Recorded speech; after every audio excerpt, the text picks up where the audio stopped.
games carry a reputation for raising the bar, like cult favorite action RPG series Gothic. Despite its block graphics and sometimes impenetrable difficulty, the games ooze atmosphere and immersive exploration, breaking new ground for their pioneering style. There'd been calls for a remake for a few years, bringing the poorly aged aspects up to modern standards. Now, some 5 years plus since announced, the Gothic 1 remake is right around the corner. From newly accessible controls to updated combat and branching narratives, here's 15 things you need to know. Greenlit following teaser demo success. Back in December 2019, THQ Nordic Barcelona released the Gothic playable teaser, a prototype demo which reimagined the original Gothic with modern combat and controls. The idea was to gauge appetite for a full-scale remake, and the response from the community was they were hungry. However, the overwhelming consensus was that any Gothic remake needs to be more faithful to the original than the teaser. So, for Gothic 1 Remake, expect a reboot which honors the original's gritty atmosphere, opaque characters, and expansive lore. New studio created specifically. To shepherd this cult classic RPG into a new era, THQ Nordic felt it prudent to establish a new studio dedicated to releasing the original version through a modern lens. Alchimia Interactive, still based in Barcelona, comprises team members responsible for the teaser's creation, but has also drafted in original talent, programmers, writers, and a composer to revert the prototype's second-rate foundations with assuring authenticity.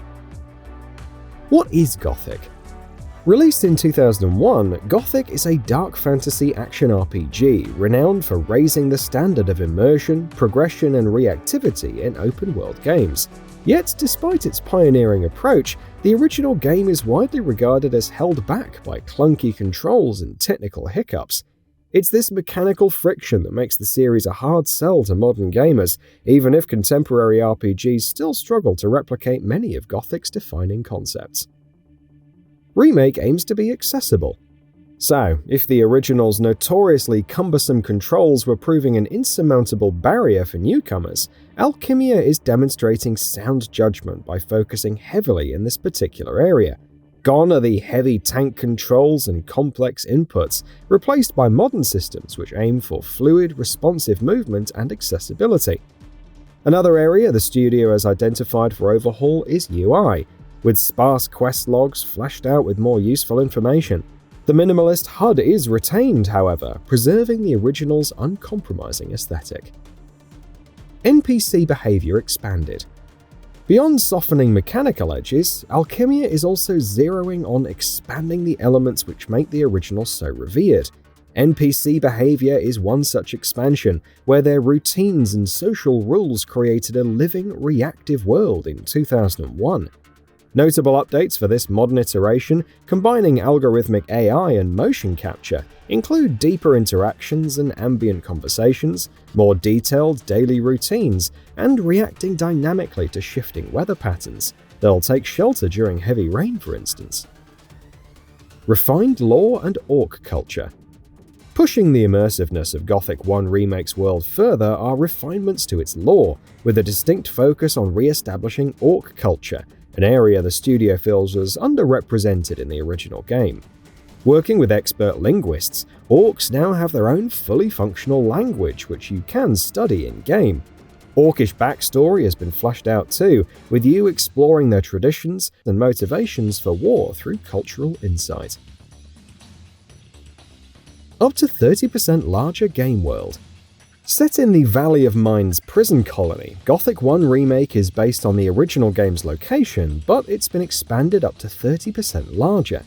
This expansion, however, isn't so much a case of pushing the border outwards to make a bigger surface area, but the locations within the colony have been iterated upon through extra quests, including camp-specific missions and individual storylines.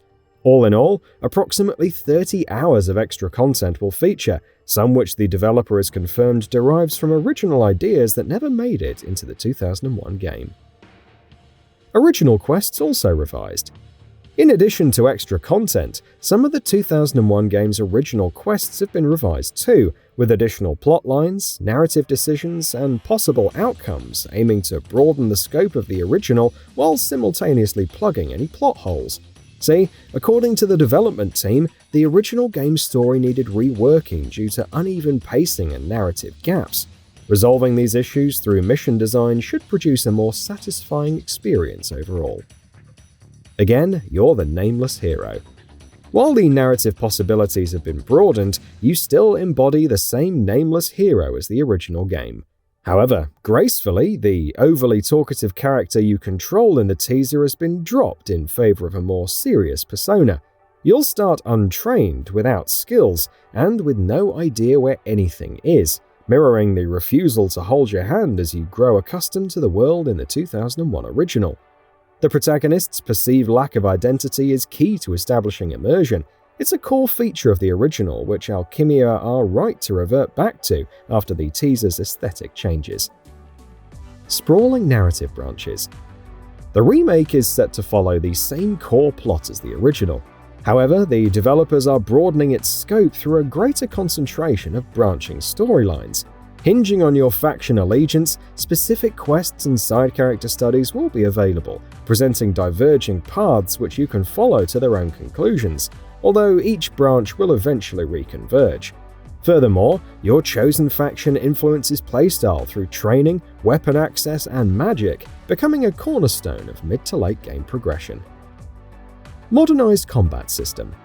If narrative and progression showcase the remake's approach to refining the old, its modernized combat systems instead represent a revamp into something new. Directional attacks demand precise timing, specific button inputs trigger combos, and active blocking and parrying systems ensure a streamlined flow to encounters. Updating the original's combat, the focus now seems to be on skillful timing, although the tactical, high-stakes difficulty appears present. Early on, at least, you'll not want to find yourself outnumbered. Combat progression via training. Unlike most modern RPGs, which require you to spend XP on buffs for skills and abilities, the Gothic 1 remake continues the original's progression philosophy, whereby you'll need to seek mentorship if you want to increase your fighting capability. Trainers are located in camps, and you'll need to spend skill points to learn their abilities. As your capability grows, your combat animations will also evolve, where clumsy sword swings progress to powerful motions. Reforged armor system. Armor in Gothic is connected to faction identity, and this characterization is maintained in the upcoming remake, albeit with new customizations and augmentations. Most armors in the remake can't be bought from traders, but collected once you've aligned with a certain camp. New armors are unlocked as your rank within the faction increases too. Wearing specific armors influences how NPCs react to your presence, but from what we currently know, adding stat-tweaking upgrades such as fire buffs or magic protection won't affect how others perceive you. All-new camera work. Gothic 1 Remake also introduces all-new camera features to modernize the game's presentation, as well as its mechanics. A dynamic conversation camera shifts perspectives during NPC interaction, plus adjustable field of view and optional target lock-on allow you to tailor the action to your own comfort level.